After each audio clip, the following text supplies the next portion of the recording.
Today is all about putting this virus, this epidemic, this pandemic into context. When I trained as a virologist, it was during one of the pandemics, the HIV pandemic. And if you remember, we didn't know what caused this disease. And as I sit on the board of a hospital, we have to make plans for epidemics, be they seasonal influenza, or when you hear of something like Covid-19. I like to think of it like a hurricane that's coming. You can see it on Doppler radar, but for most on the coast, they see sunshine. They might ignore warnings to evacuate because they can't see a hurricane. They just see another sunny day in paradise. COVID-19 seems to have come out of nowhere.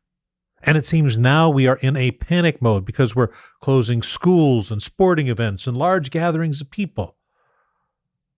But it isn't, because the virus is going out of control, infecting everyone. Context. So today, when your kids' schools say, hey, they're now home for a few weeks, it is okay to panic. But not from COVID-19.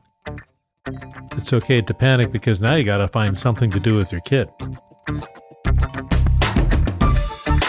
My name is Dr. Terry Simpson, and this is a special edition of Culinary Medicine. COVID-19 Part 2, Flattening the Curve.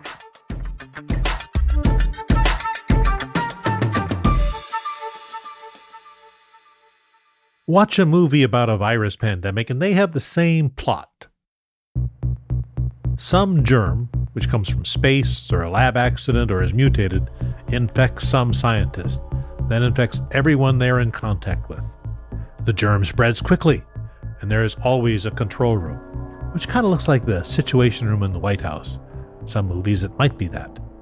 And in the room is a map, and the map is showing this virus spread, and the map turns red with contagion before your very eyes. In the population, there is massive chaos. People trying to flee into some safe zone, and always guards trying to keep them in. Sometimes they're trying to flee to another country. And then, this is my favorite, there are the people in the biohazard suits. They kind of look like clones from the Clone War. I like to call them bunny suits. So before you get too much fear when you see these people in biohazard suits, think of bunny tails on the back of them. Those faceless people rush to the area, usually with guns. Of course, the decision is always, do we nuke that high-density area of virus? And of course, at least one hero is infected, and usually gets the vaccine at the last minute.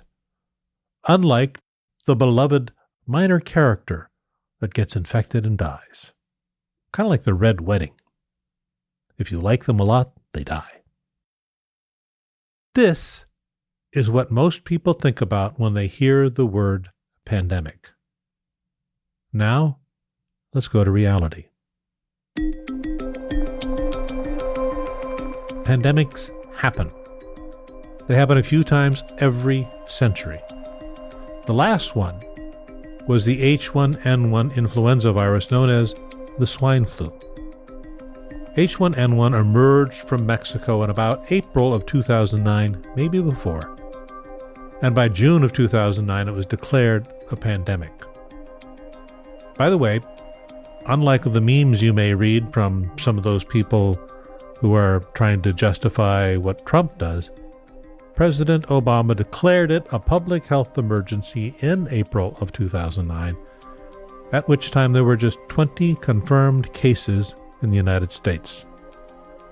When Obama addressed the nation about the swine flu, or H1N1, the disease was just starting to spread. In the end, there were 60 million cases in the United States over the year, with 275,000 hospitalizations and 12,000 deaths.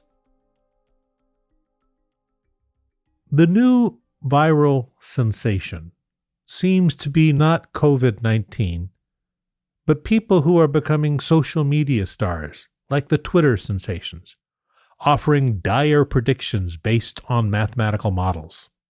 The more dire the prediction or mathematical models they have, the higher their follower count becomes. And sometimes they get picked up by some blog where they repeat that and they become well known as someone who's an expert. But to be clear, not only can't science predict when pandemic will happen, you cannot use a mathematical model to determine how that virus will affect your country or your city. For those keeping score of pandemics, 41 years before the swine flu was the 1968 Hong Kong flu that killed 500,000 people in the residents of Hong Kong. You know, the CDC and the National Security Administration monitor infections worldwide. They are looking for the next pandemic or potential cause, and they see them all the time. The first line of defense is to contain any virus. That's what was done with SARS and with MERS, which, by the way, are also coronaviruses that cause severe lung issues. In the case of COVID-19, containment was not successful, nor will it be successful in the United States. So why are we canceling sporting events or March Madness? And why is Disneyland and Disney World closed, or the Princess Cruise Lines canceling their ship tours? Does that really help? Is it because it's worse than they're telling us? And by the way, why is my 9-year-old now out of school for a few weeks? It is not because there is a tremendous rise in coronavirus that we don't know about. The theory is that by decreasing public events, gatherings, sporting events, we will change the spread of the virus. It's all a part of an idea that originated in 1918. The theory that if we keep people distant, you heard social distance, that we can so-called flatten out the curve so hospital systems are not overwhelmed with a large number of people getting the virus. You can imagine this. One sporting event, a bunch of people randomly in there, and all of a sudden now you have 100,000 people potentially infected with a virus, all of a sudden going to a local emergency room or hospital, some of whom are critical, and you stress the hospital system in that area. The job is to decrease that surge of case so that local hospitals can handle the volume. We see this every year with influenza. Hospitals face the same issue. If there's too much influenza that hits a community, the hospitals are strained to capacity. For those who remember the H1N1 pandemic, in 2009, hospitals set up tents outside of their emergency room to manage the many patients who would come in. While the number of cases are declining in China, which is where the virus originated, and the number of cases are going up in the United States and Europe, the good news is this. Over 95% of the people who were infected in China have recovered within 2 weeks after the height of that virus. Eponyms and epidemics. It's wrong, by the way, and immature to call COVID-19 a foreign virus. It's a virus. It has no nationality. It is not carried by immigrants. Those who brought the virus to the United States weren't poor immigrants, but often upper middle class people who were on vacation on a cruise ship, or they brought it with them on an international flight. The Spanish flu, so-called Spanish in 1918, why? It was named after the only neutral country, which, by the way, didn't have much of a problem with that horrible influenza. It's notable that in 1918, that horrible flu wiped out many villages of Alaska natives, and is the reason why Alaska had so many orphanages, one of which was the Jesse Lee home in Seward, Alaska, where my dad was raised. In the history of the United States, we have had pandemics, but we never seem to learn the lesson about how to prepare for them. And this is more than a budget item. It's an item about personal hysteria. Watching for various infections requires vigilance and persistence, and all in the medical community anticipate there will be more. So let me go back to the good news. In 6 weeks, China went from a few cases to 80,000 cases. 2 weeks later, 95% recovered. If we follow this pattern, by mid-May, we'll be over the worst of this, but it's kind of hard to say. We simply know that most people recover within a couple of weeks. And the whole purpose of all of these closing schools, movie theaters, sporting events is not because there's virus out there going wild and we're worried about that. It's to decrease the spread of potential virus by decreasing density of population. You may have heard, personal space is the new hug, for which I'm thankful. I'm Norwegian. I mean, personal hugs aren't things we do. But let me ask you this. Have you ever thought of why Italy and Iran and China have so many more cases than other countries than, let's say, the US or Germany? It really all has to do with the density of the population. In Italy, where my good friends live, they live in the newer section of their town of Dieva di Pecco, where their home was built in the 1600s. That's the newer section. The houses are all built one on top of another. The density of that little town is huge. Of course, it's miles before you find another town. Density of population has a lot to do with the spread of the virus. It's spread by the air. So by doing these events, by decreasing the events that are done, we're decreasing potential spread of the virus so that if it hits your town, and it probably will, it's not going to hit with so many that your hospital system is going to be overwhelmed. So many that we have the situation that they have in Italy where people have to die because they don't have the equipment to take care of them.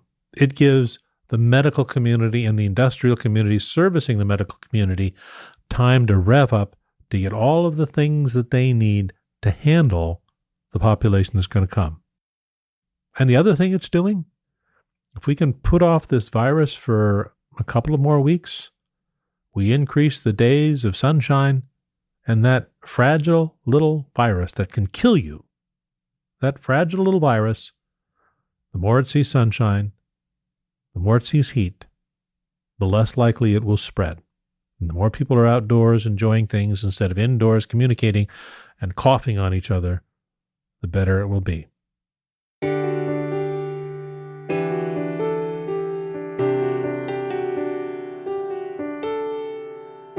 So context. The virus is here. It's going to stay for a while. But we're hoping that we can prevent overwhelming our hospital system. Don't panic because of the virus. It isn't the virus there that caused your school to be closed and my 9-year-old to be there. Panic because you need to find something to do with your kid.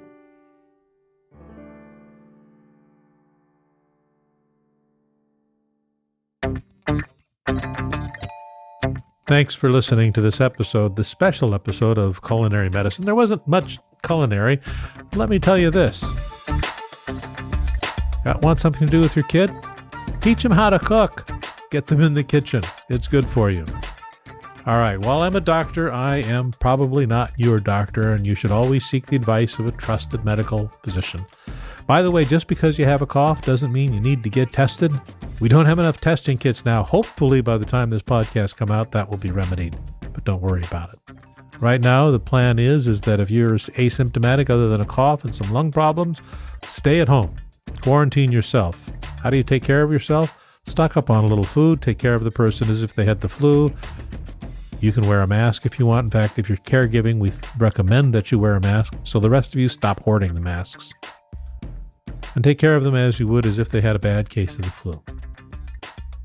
This podcast is a part of the Your Doctor's Orders Network. It's produced and distributed by our friends at Simpler Media. My executive producer is the talented producer girl from Producer Girl Productions.